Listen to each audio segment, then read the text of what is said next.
After a contentious confirmation battle, Brett Kavanaugh has been sworn in as a Supreme Court justice. The U.S. Senate voted 50 to 48 on Saturday to confirm the nomination of Judge Brett Kavanaugh to the Supreme Court. The October 6th vote followed weeks of hearings and debate over Kavanaugh's record as a judge, and also allegations of sexual misconduct made against Kavanaugh dating back to the 1980s. The vote to confirm Kavanaugh marks the end of one of the longer Supreme Court confirmation processes ever held.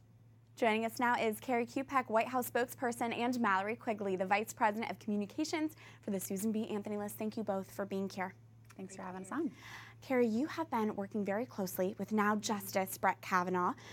Can you give us some insight into what these past few weeks have been like and where his mind is at this week as he takes the bench for the first time? Well, these last few weeks were definitely intense, but I will say that now Justice Kavanaugh, he always had his eye on the prize. Obviously, we were battling some pretty serious things when you're dealing with false allegations of something as egregious as rape.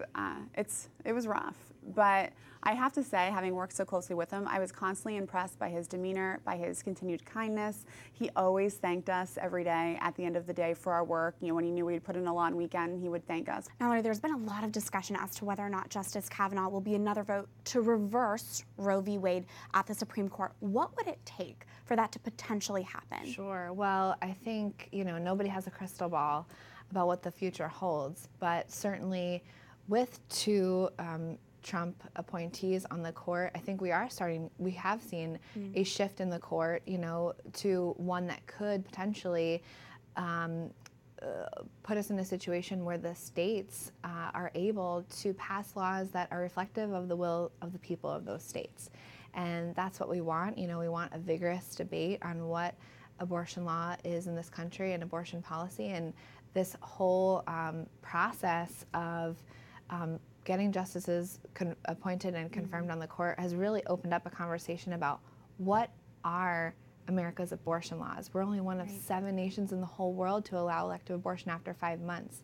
And that Americans are very unhappy with that status quo, which has been forced upon us by the court in the Roe versus Wade decision. What impact do you think this entire process will have in the upcoming midterm elections? It's less than a month away. What do you think? Well, one thing I would say is, as things got worse over the last few weeks with respect to Justice Kavanaugh's process and just the absurdity of some of the allegations that were rolling in, we saw, at least from our perspective from within the White House, we saw that Americans really started rallying to his defense. They realized this was not only going too far, but this was a disgrace as far as how he was being treated by the Senate Democrats in particular. And I think, and I've seen all kinds of comments on Twitter and everything else that said, before I didn't even care about voting in the midterms, but now I would cry. There's one person in particular I saw said would crawl across broken glass after what they did to Brett Kavanaugh. And that, I think, actually, what, as horrible as it was, had this catalyst effect of sorts with certainly the president's base. Mallory, is that what you're expecting? Yeah, the Americans are more engaged than ever on this. And, in the last 2 months, I've been to 7 battleground states talking to voters specifically about Judge Kavanaugh. And what we've seen is that people are even more motivated than before. And we took a look at our survey response data from before and after the allegations, and really there was no change. In fact, in some places like Missouri, where Senator McCaskill came out weeks ago saying that she would oppose Judge Kavanaugh, support for him actually increased. And I think that's because people are tuning in like never before, and they see that this was just a terrible situation where, unfortunately, some extreme pro-abortion members of the Democratic Party were really trying to capitalize on the pain of a human being to take down one man. I think it was a wake-up civics lesson, too. That's one thing I would add. I think a lot of Americans, honestly, including myself at times, forgets the critical role that the Senate plays. Yes. And then so when all of America was watching these hearings play out in this pivotal seat, on the Supreme Court, they suddenly realized, oh, wow, my vote really makes a difference with respect to the Senate, because this is hanging in the balance of a few senators' hands. Right, and the Senate is where judges are confirmed. That's and we have to have a strong pro-life majority in the Senate, not just a Republican majority for future instances where the president's going to have the opportunity to put an appointee on the court. The midterms are right around the corner. I know a lot of people are watching. Finally, abortion advocates really have painted Justice Brett Kavanaugh as anti-woman, associating him with these misconduct allegations.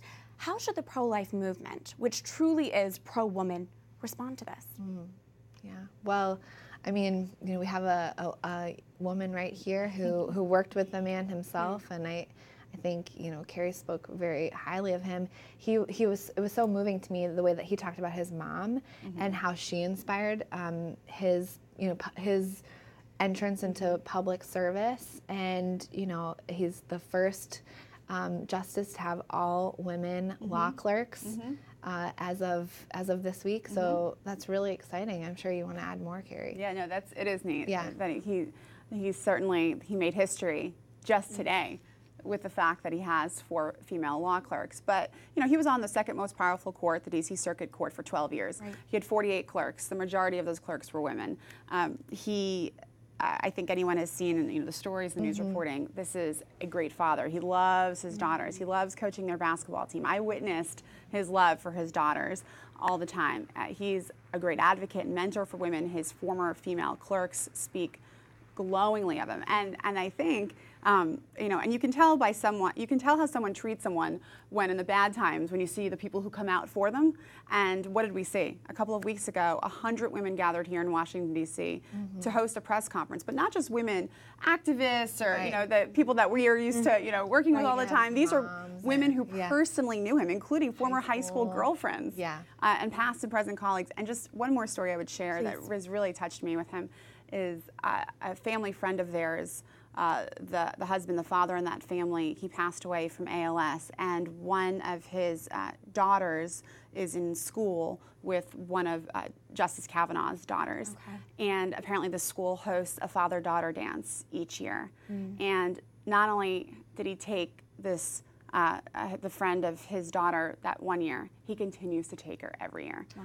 So this is a man who respects women, who values women, and his life demonstrates that. Kerri Kupec, spokesperson for the White House, and Mallory Quigley, Vice President of Communications for the Susan B. Anthony List. Thank you both for being here. Thanks for having us.